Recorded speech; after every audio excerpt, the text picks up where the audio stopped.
Hello বন্ধুরা, সাধনাস ব্লগে আপনাদের সবাইকে স্বাগত। আপনারা সবাই কেমন আছেন?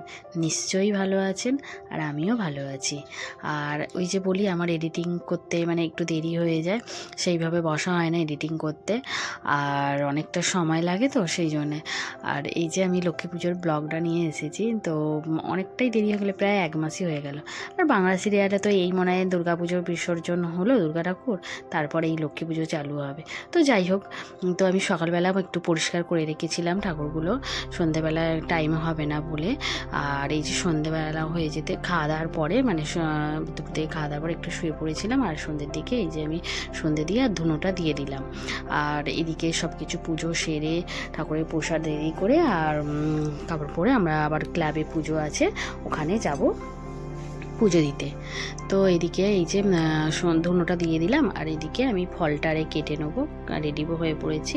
আর ফলটা আমি কেটে নেবো, সব রকম ফল কুচিয়ে নেবো, নেওয়ার পর চিড়ে মুড়কি দিয়ে প্রসাদটা রেডি করে ফেলবো।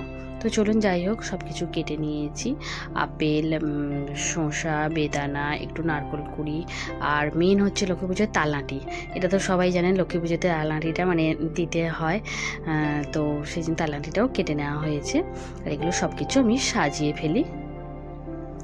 তো সাজানো হয়ে গেলে আমি ঠাকুরকে প্রসাদটা দিয়ে দেবো। দেওয়ার পরে আমরা আবার পাশের একটুখানি যেতে, আমাদের ক্লাবে পুজো হচ্ছে, ওইখানে গিয়ে চলুন দেখা হবে। তো আপনাদেরও দেখাবো, চলুন ঠাকুরটা। তো এই যে রেডি হয়ে গেছে, এবার আমি ঠাকুরকে দিয়ে দেবো প্লেটে করে। তো এই যে দেখুন, আমি প্লেটে দিয়ে দেবো এবার।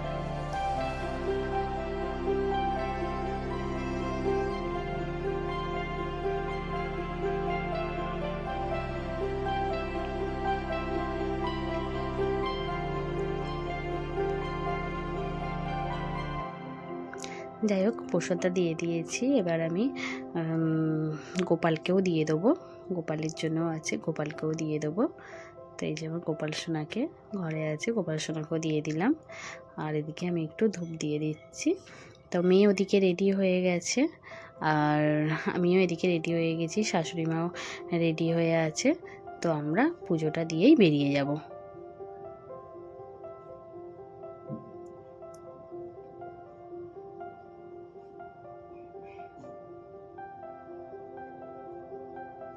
তো এই যে আমরা চলে এসেছি। তো প্রায় তখন আটটা নয়, প্রায় 8:30টার পর, হ্যাঁ 8:30টার পরই, 8:45 করে আমরা বেরিয়ে পড়েছিলাম। তো এই যে চলে এসেছি, অপূর্ব লাগছে মাকে দেখতে।